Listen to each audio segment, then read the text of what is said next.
Hola, buenas tardes a todos. Nosotros somos estudiantes de la Escuela Normal Superior de Jalisco, de la licenciatura en aprendizaje de la materia de geografía.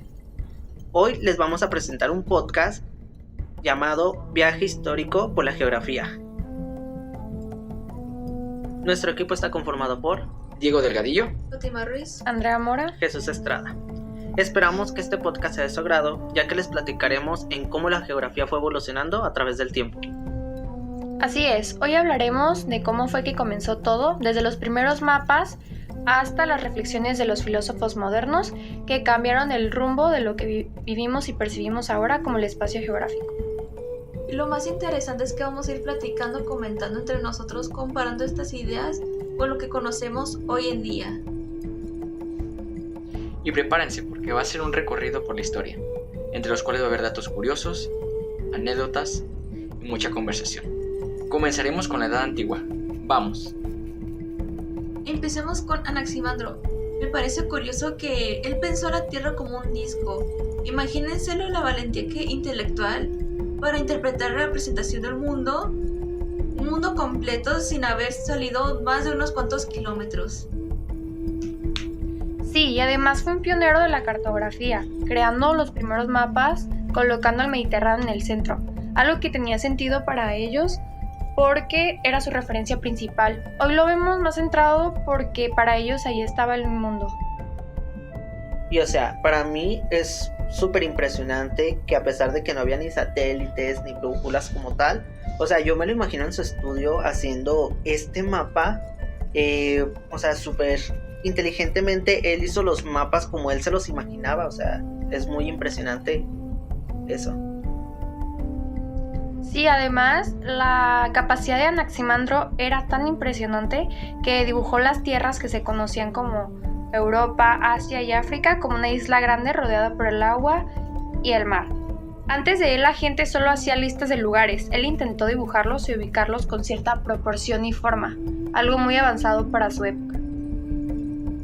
Algo que destacó Anaximandro es que él no creía que la Tierra era un plato plano, como se creía anteriormente, sino más bien tenía una forma cilíndrica.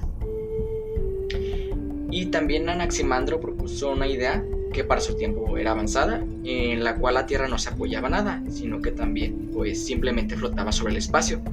Como tal, esta afirmación rompía creencias antiguas que pensaba que la Tierra descansaba sobre el agua como tal, o sobre un animal gigante. Y su explicación era fácil de entender, porque la Tierra nomás se encontraba en el centro del universo, y al estar rodeada por todas partes de sí misma de distancia, no tiene motivo como para caer a ningún lado, por eso permanece suspendida en el universo.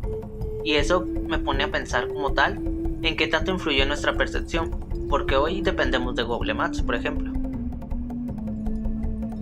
Bueno, y llega Hecateo de Mileto, quien da un paso más allá, ya que continuó el trabajo de Anaximandro, tomando sus mapas y perfeccionándolos. Su mapa también representaba la Tierra como un disco circular, con Grecia en el centro y rodeada por el océano. Su mapa era tan útil que añadió muchísimos más detalles sobre las costas, los puertos y las ciudades, información que él mismo recolectó entre sus viajes. Su mapamundi incluye regiones como Europa, Asia y África. Ya había un intento de organizar el mundo en continentes. Aunque obviamente eran regiones muy diferentes a los que observamos hoy en día.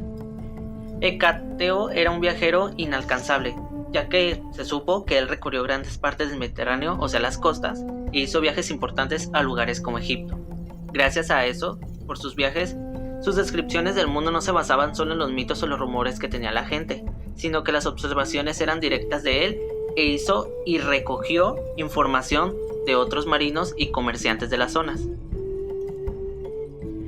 Sí, pero lo importante es que ellos estaban creando la base del mapa como tal, como cuando estás empezando a dibujar y haces las primeras formas básicas. En el lugar de solo dibujar, Hecateo escribió como un tipo criterio geográfico.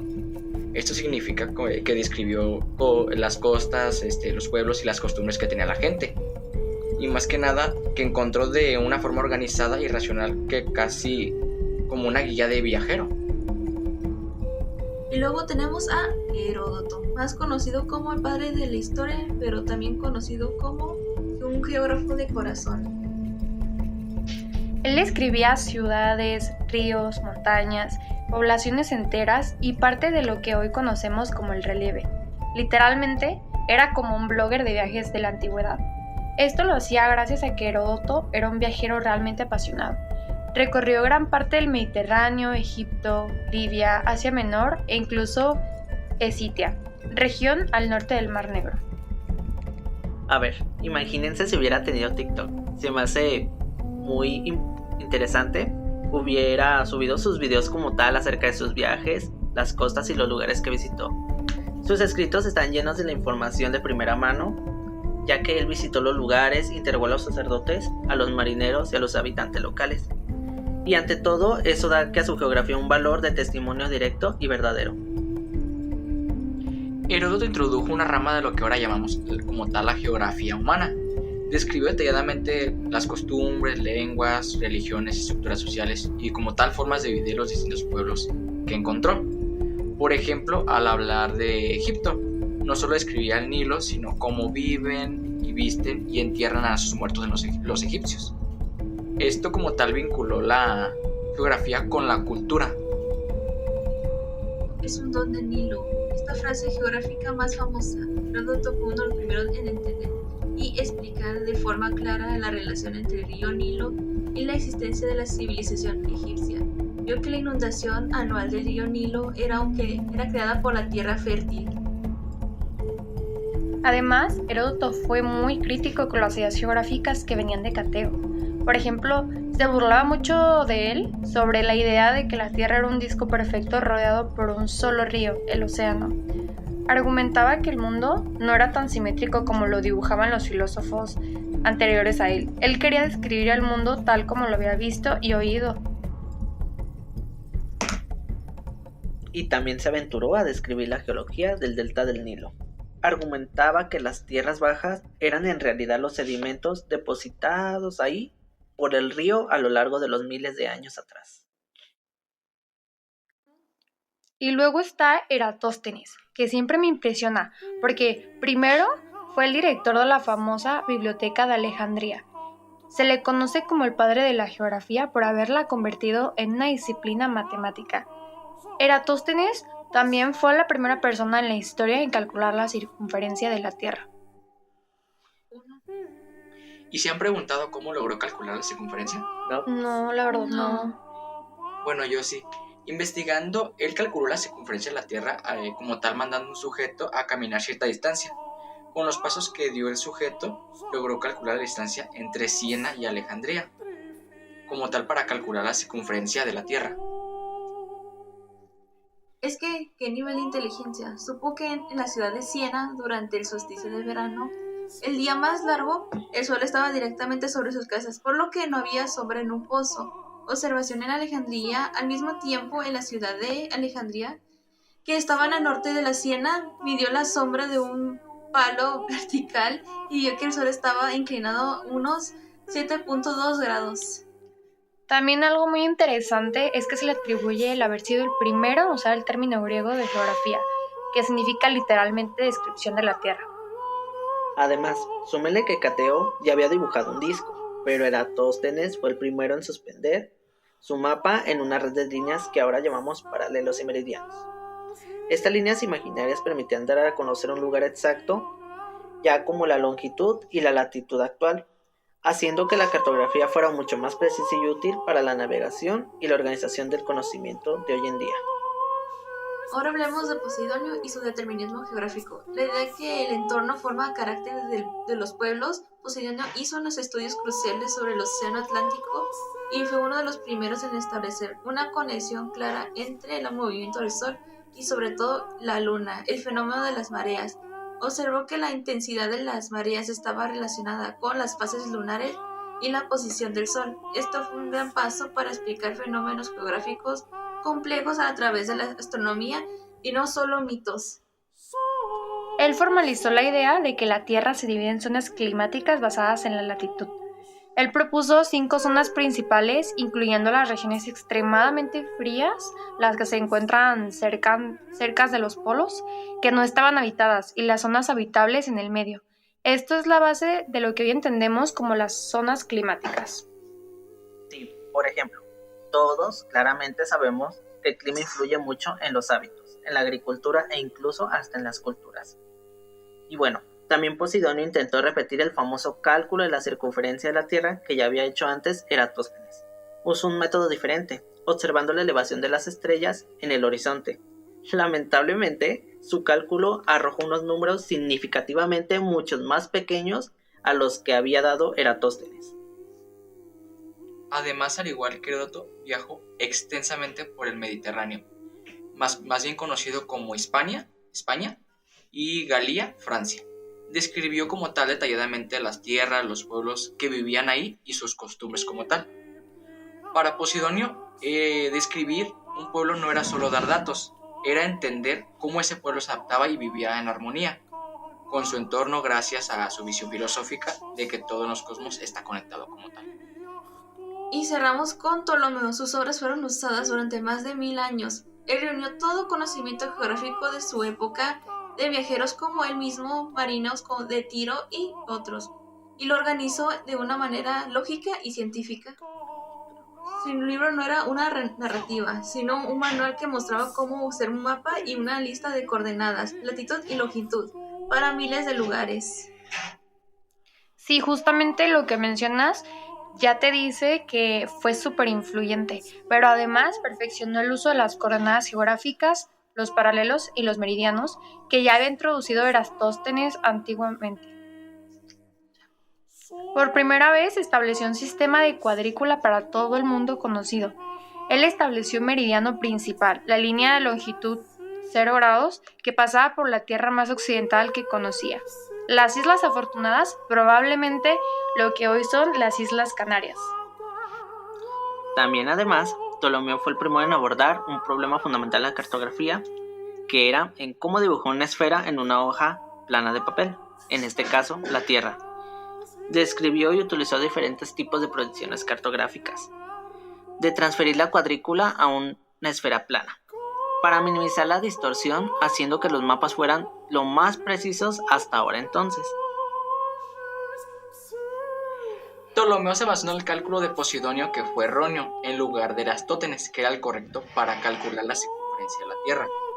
Este error, al ser plasmado en sus mapas, fue crucial. Mucho después, el descubridor de América, Cristóbal Colón, utilizó el mapa de Ptolomeo y la circunferencia reducida para justificar que era viable navegar hacia el oeste para llegar a Asia, ya que hacía mucho más cerca lo que realmente estaba. Y ahora sí, pasamos a la Edad Media. Para lo que mucho suena la Edad Oscura, pero no, en la verdad fue súper rica en conocimientos para en aquel entonces los filósofos. Totalmente. Para empezar, por ejemplo, San Isidro de Sevilla, con su obra Etimología, y plasmó conocimiento de geografía humana, física y geología, todo. En un momento en muchos conocimientos estaban perdidos en Europa, San Isidro actuó como puente, rescatando y transmitiendo ideas de Ptolomeo y otros geógrafos de la Edad Media. Y bueno, aunque no lo inventó, San Isidoro fue el responsable de la gran popularidad de un tipo de mapa que se hizo común en la Edad Media, el mapa Teo Orbis Terrarum, donde la O exterior representa el océano que rodea el mundo, y la T interior, formada por el mar Mediterráneo, el Nilo y el río Don, divide el mundo en las 3 partes conocidas: Asia, la más grande, y en la parte superior, que incluye el paraíso terrenal, Europa y África. En contraste con Eratóstenes, Ptolomeo y San Isidro, sus contemporáneos dejaron a un lado la geografía matemática, las mediciones, las coordenadas y el cálculo de la circunferencia. Durante muchos siglos, Etimologías fue el manual estándar para la educación. El conocimiento geográfico de Europa Occidental incluía las formas de las tierras y sus divisiones. Estuvo dominado por la división de San Isidro. Su obra aseguró que incluso si no se hacían nuevos descubrimientos, la idea de la esfericidad de la Tierra seguía permaneciendo. Y bueno, continuamos con Beda del Venerable, que también influyó muchísimo, sobre todo en temas de climas, calendarios, observación del entorno, ya que él utilizó la lógica y la observación Por ejemplo, señaló que la sombra que la Tierra proyecta sobre la Luna durante un eclipse es redonda y que las estrellas visibles cambian según viajas al norte o al sur. Y bueno, al incluir esta idea en sus obras didácticas, aseguró que la noción de la Tierra esférica se mantuviera viva en la tradición académica de Europa Occidental. Algo que se me hace interesante y que me gusta de él es que trató de explicar los fenómenos naturales con una lógica muy interesante. Gran parte del trabajo científico de Beda estaba impulsado por la necesidad de la Iglesia de calcular la fecha de Pascua, o sea, muy X. Sus tratados sobre el cálculo del tiempo necesitan una comprensión precisa del movimiento del Sol y la Luna, y la ubicación geográfica. Algo que me gusta y que me llama mucho la atención de él es que trató de explicar fenómenos naturales gracias a la lógica, que fue muy interesante. Gran parte de su trabajo científico de Beda es que lo impulsó una parte de la necesidad de la Iglesia en calcular la fecha de Pascua. Sus tratados como tal trataban sobre el cálculo del tiempo que necesitaban una comprensión precisa del movimiento del Sol, la Luna y la ubicación geográfica. Después de lo observado, para él, hacer los cálculos astronómicos y calendarios eran muy correctos. Beda propuso la utilización de las zonas horarias basada en la geografía, es decir, como tal era la idea de que el tiempo cambiaba a medida de que te mueves de este a oeste. Esto es básico para la geografía. Usó unidades como los estadios, una medida de distancia antigua, para describir el tamaño de la Tierra, demostrando que no solo creía en la esfericidad, sino también mantenía un interés en la medición de la Tierra. Hizo descripciones de la geografía, el clima y recursos naturales y diversos pueblos. Le da a su obra un valor fundamental como fuente de geografía histórica de la Edad Alta Media. Ya entrando al mundo árabe se viene al guarismo. Por ejemplo, respecto al sistema de coordenadas de Ptolomeo, pero lo corrigió y actualizó con su nueva información las vastas rutas comerciales. Corrigió impresiones de Ptolomeo en lugares como la India, el Extremo Oriente y partes de África, haciendo su mapa mucho más preciso para sus realidades geográficas del siglo IX. Su trabajo en mapas fue revolucionario. Tener latitudes y longitudes de 2.400 lugares es casi como tener una base de datos geográfica. También recuerden que además Ptolomeo había usado las Islas Canarias como la longitud cero, y Al-Khwarizmi movió este punto de referencia. Estableció su meridiano cero en el Océano Atlántico Oriental, cerca de la costa de África. Pero el punto clave de su sistema de coordenadas era la ciudad de Santa de la Meca.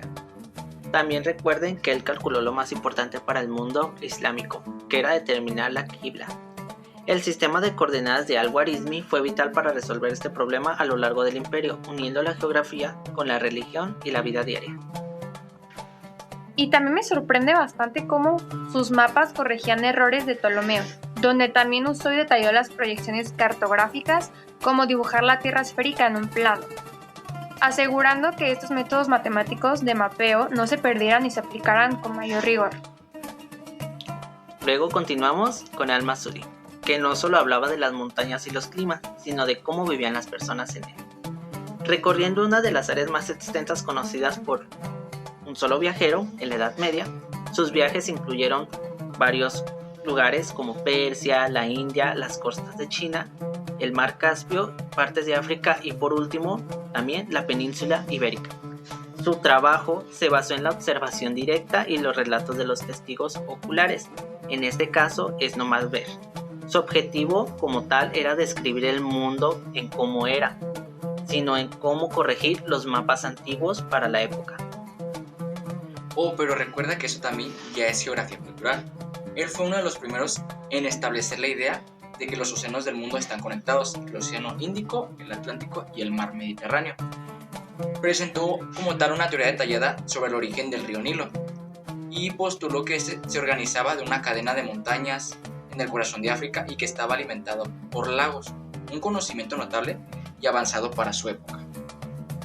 Además, describió de forma sistemática las culturas, lenguas y creencias de los pueblos desde los rusos hasta los hindúes. Esto lo convierte en una fuente esencial de información sobre los grupos que vivían en los límites del mundo islámico. Además, conectó la geografía con la historia y la cultura, creando una imagen vívida y detallada del mundo conocido en el siglo X, basada principalmente en sus propios viajes y observaciones. Fíjense qué interesante. Y no cualquiera hablaba de la redondez de la Tierra en esta época. Bueno, y pasamos con Ivy Uni, que calculó el radio de la Tierra con trigonometría y solo se equivocó 2%. Eso es demasiado impresionante. Además, ideó un método nuevo y muy ingenioso para calcular la circunferencia de la Tierra, que requería una sola observación, a diferencia del método de Eratóstenes, que requería 2 ciudades a la misma longitud y a una distancia conocida. Él realizó un experimento subiendo a lo alto de una montaña y midió el ángulo de depresión del horizonte, o sea, qué tan lejos se veía el horizonte desde la cima. Albioni no solo aceptó la idea de que la Tierra era esférica, sino que también fue uno de los pocos de la Edad Media en considerar y discutir la posibilidad de que la Tierra girara sobre su propio eje, rotación, en lugar de que el Sol girara alrededor de ella misma. Aunque no pudo probarlo definitivamente, su posición a debatir y analizar como tal el método astronómico muestra su profunda comprensión y relación sobre la astronomía y la geografía. También recuerden que él estudió los sedimentos y la geología de la región de la India. O sea, es muy impresionante. A través de sus observaciones, también propuso que el Valle Indio fue en algún momento un antiguo fondo marino, en el que se había rellenado y levantado a lo largo de los incontables años. También esta observación le permitió plantear la idea del tiempo geológico, muchos más de lo que se aceptaba en su época, relacionándolo con el cambio físico de la Tierra y la historia. Describió y mejoró varias proyecciones cartográficas para dibujar los mapas, incluyendo proyección cilíndrica polar. A su vez se le atribuye la invención de instrumentos para realizar mediciones geográficas más precisas, esenciales para el desarrollo de la cartografía científica. También uno muy importante que tuvo un aporte fue Ibn Sina. También postuló que las montañas se formaban por las causas principales, mostrando conceptos avanzados a la geología. Uno de ellos era el ascenso de la superficie terrestre, similando lo que hoy llamamos la tectónica o el plegamiento, a menudo por un gran terremoto que empuja la Tierra hacia arriba. El segundo, que me llama la atención, es el desgaste y la erosión gradual del terreno por el agua y el viento, dejando las partes más duras en la superficie.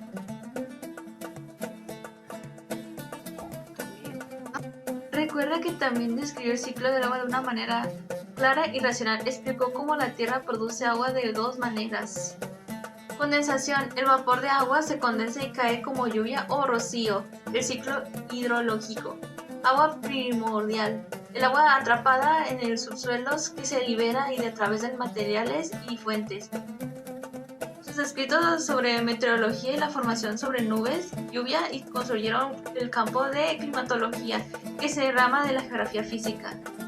Además, Ibn Sina dedicó mucho tiempo a definir lo que es la naturaleza de lo que es el lugar o el espacio, y ayudó a establecer la base para definir las fronteras y la posición del pensamiento geográfico y físico. Eso es literalmente geología moderna. Ibn Sina integró la geografía aplicada como tal para la salud. Dedicó sesiones a describir cómo la calidad del aire, la ubicación geográfica y el clima y la calidad del agua afectaban directamente en la salud del humano y el bienestar de las personas. Esto es un precursor de la geografía médica. Y no olvidemos que él creó lo que hoy conocemos como el ciclo de las rocas, encontrando 2 de los 3 tipos principales de rocas sedimentarias y buscando sus principales causas, como la erosión, entre otras. Maimónides introdujo la idea de que el espacio físico no es un escenario, sino un factor activo que influye en la sociedad y en la vida humana. Reconoció la importancia de analizar el entorno natural para planificar asentamientos humanos, algo central en la geografía actual. Conectando la ciencia del clima, la medicina y la vida cotidiana, anticipando las perspectivas interdisciplinarias que hoy son comunes. También recuerden que Abraham Bar-Hijja tuvo una aportación muy importante en la geografía medieval, al integrar conocimientos provenientes del mundo árabe. A través de sus traducciones y escritos difundió un método científico que nos permitió comprender la Tierra de manera más precisa.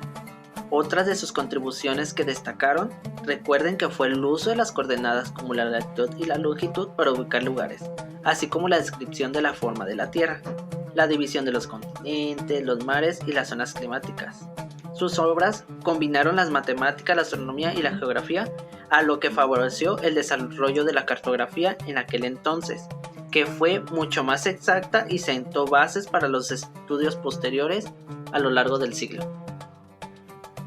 Raimundo Lulio realizó importantes aportaciones a la geografía a través de sus viajes y escritos, en los que reunió información sobre los diferentes tipos de regiones del Mediterráneo, Europa, en el norte de África. Gracias a su contacto con diversas culturas, pudo describir como tal territorio, rutas comerciales, costumbres y formas de vida, lo que contribuyó a ampliar el conocimiento geográfico de su época. Como tal, aunque no fue cartógrafo, fomentó el uso de mapas y descripciones territoriales para comprender mejor el mundo conocido.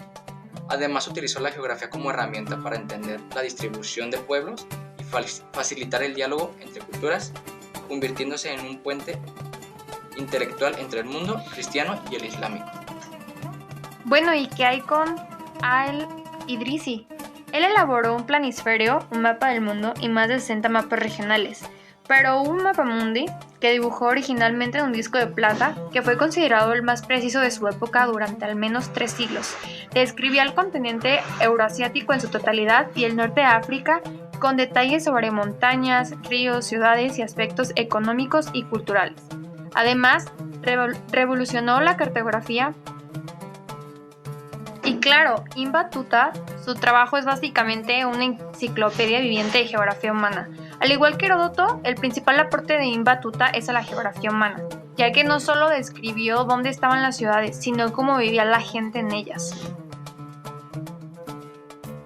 Él se centró en las costumbres locales, las ceremonias religiosas, los mercados, la comida, las vestimentas, las rutas comerciales, los sistemas de gobierno y las diferencias climáticas que afectaban la vida diaria de los pueblos. Por ejemplo, su descripción de la vida en Delhi o en la corte del sultán de Mali no tiene paralelo.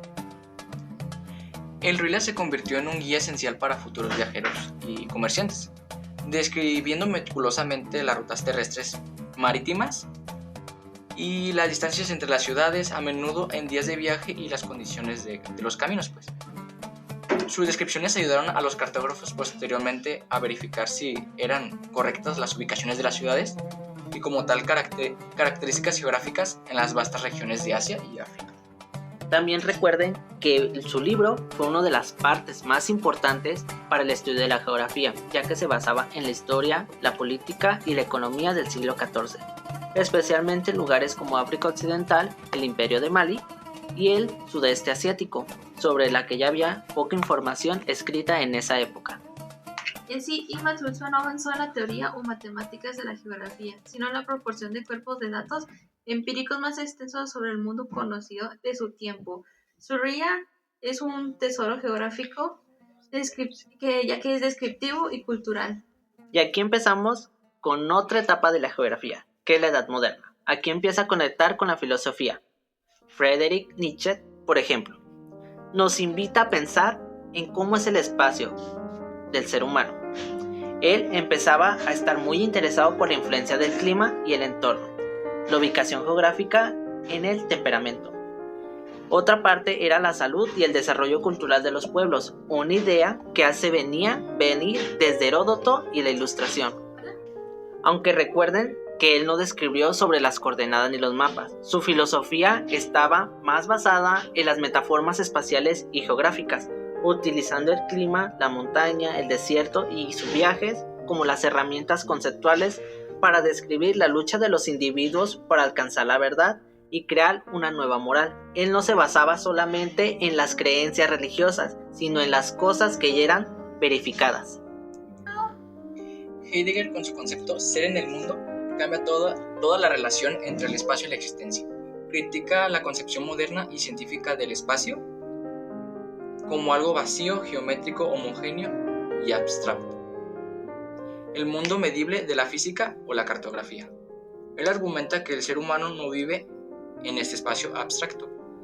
Vivimos en el lugar en que una entidad existencial concreta y cargada de significado. Sí, además Heidegger le da un sentido a la geografía humanista. Esta distinción es la base de la geografía que se enfoca en el lugar como un centro de valor, experiencia, memoria y apego, dándole un sentido de pertenencia en oposición al espacio como simple extensión o una coordenada. Para Heidegger, el habitar no era solo tener un techo sobre la cabeza, sino que es la forma fundamental en que somos en el mundo. El ser humano está inherentemente conectado al lugar que ocupa. Además, él proporcionó el marco filosófico para entender el lugar como un concepto existencial y significativo para los seres humanos, lo que fue crucial para el desarrollo de la geografía humanista a partir de los años 70, con figuras como Ji-Fu Tuan, que se basaron en estas ideas. Sartre aportó la idea de que cada persona vive un espacio a su manera. Sartre exploró cómo la presencia de los demás, la mirada, modificaba nuestro espacio. El espacio geográfico se convierte en un espacio social y político. Cuando alguien me mira, mi espacio personal se convierte en un objeto para ellos, y yo pierdo mi control sobre el significado de mi entorno. Esto se relaciona con la geografía social y política, que estudia el conflicto por el uso y el significado del espacio. Por ejemplo, el espacio público o la vigilancia. En resumen, la influencia de Sartre en la geografía se manifiesta en la geografía de la percepción y la geografía humanista, al proporcionar herramientas para analizar cómo la conciencia humana y la libertad individual con las únicas fuerzas capaces de dotar de significado, orden y valor al espacio materialmente indiferente que nos rodea. Bueno, y continuamos con Hannah Arendt. Su concepto más influyente fue la distinción entre las esferas de la vida. Esto define dónde geográficamente ocurre la política. Esfera privada es el lugar. El lugar de la necesidad, la supervivencia y la economía. Es un espacio oculto. Y la esfera pública, que es un lugar de libertad, la acción y la aparición. Es el espacio donde los ciudadanos se reúnen a hablar, actuar y se revelan como individuos. Además, Hannah Arendt nos establece una distinción crucial que es profundamente geográfica y existencial. Habla de la naturaleza como la base biológica de la vida, el entorno que nos es dado, similar a lo que habla Sartre. Pertenecemos a ella, a la naturaleza.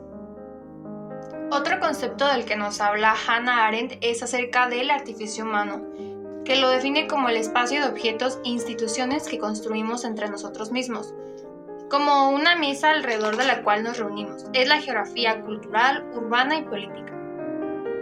Y así es, la influencia de ella, de Arendt, en la geografía es crucial. ¿Por qué? Porque proporciona el marco teórico para entender el espacio público y el mundo. Esto es a base de una construcción de la vida política y la libertad humana. Sus ideas han sido fundamentales para el estudio en cómo es el diseño urbano, las fronteras y las instituciones geográficas, que nos dan la facilidad de una acción y la aparición de la ciudadanía. Y finalmente Kevin Lynch nos habla acerca de la teoría del comportamiento y la percepción humana. Su aporte como tal más famoso es un análisis profundo y accesible de cómo las personas perciben y organizan mentalmente el espacio urbano. Bueno, y hablemos de la obra cumbre de Lynch, que es The Image of the City, la imagen de la ciudad, en 1960, donde se investigó cómo los habitantes de una ciudad se forman una imagen mental, un mapa cognitivo de su entorno.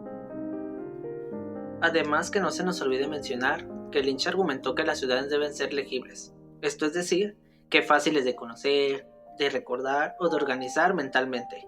Una ciudad legible es aquella en la que los habitantes pueden construir un mapa mental coherente que les dé una seguridad y les permite orientarse en ella misma. Además, implementó la geografía de la percepción. ¿Qué quiere decir con esto? Que esta idea es crucial para la geografía de la percepción, ya que se sostiene en un espacio objetivo en el mapa real. Es menos importante que el espacio percibido y recordarlo por un individuo, ya que la calidad del entorno se mide por cómo afecta la experiencia subjetiva de cada ser humano. Lynch identificó y definió 5 elementos físicos clave en los individuos para los que usan mapas mentales para construir su ciudad. Estos 5 elementos se han convertido en base de análisis urbano en todo el mundo: sendas, las calles, caminos, líneas de tránsito o canales de que el observador utiliza para moverse. Son las arterias de la ciudad. Bordes, los límites, rupturas, líneas como muros, orillas de río, costas, vías de tren. Definen los límites de las áreas. Barrios, secciones de la ciudad relativamente grandes con algún carácter distintivo que el observador puede reconocer como si estuviera dentro. Los barrios o zonas con identidad propia. Así es, pero no olvide los nodos, que son puntos estratégicos, son focos de actividad como plazas, cruces o estaciones de tren, y los hitos, que son puntos de referencia externos y físicos como un edificio famoso, una torre o un cartel. El observador los usa como una referencia, incluso sin entrar a ellos. El trabajo de Lynch tuvo un impacto directo en la planificación urbana al demostrar que el diseño de una ciudad no debe centrarse solo en función, tráfico, economía, sino también en la experiencia psicológica y cognitiva de los habitantes. Los planificadores deben hacer estos 5 elementos más claros, distintivos y memorables para que la ciudad sea más fácil de navegar y más satisfactoria de habitar. En su obra posterior, What Time Is This Place, en 1972, Lynch introdujo el concepto de cómo el tiempo y el cambio, historia y desarrollo son percibidos y experimentados en el paisaje, uniendo la geografía física con la histórica. Analizó cómo los lugares comunican su historia y cómo los ciudadanos responden al cambio. Después de todo este recorrido es impresionante ver la evolución de la geografía. Desde mapas rudimentarios hasta reflexiones filosóficas profundas. Lo bonito en cada aporte fue necesario para evolucionar lo que hoy es en día, porque es importante valorar a todos los pensadores a lo largo de la historia que aportaron la innovación humana. Sí, además la geografía no solo describe, sino que interpreta, explica, conecta, va más allá de lo superficial y nos permite comprender nuestro espacio geográfico y los elementos que intervienen en él y por ende en nosotros. Pero a ver, antes de terminar, yo les tengo una pregunta a ustedes, compañeros, obviamente. ¿Qué etapa de las anteriores les llamó más la atención y cuál fue su filósofo favorito y por qué? A ver, ¿alguien quiere participar o lo escojo yo? Yo. Fátima, vas tú. El que más me llamó la atención de la Edad Antigua fue Eratóstenes.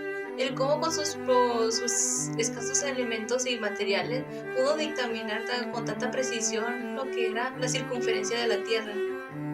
Bueno, en mi opinión, mi favorito es Kevin Lynch, que pues sí es algo moderno, pero él interpreta la geografía humana de una manera diferente, ya que no se basa solo en los lugares materiales o físicos, sino que toma en cuenta las percepciones humanas, el comportamiento y el sentido de pertenencia.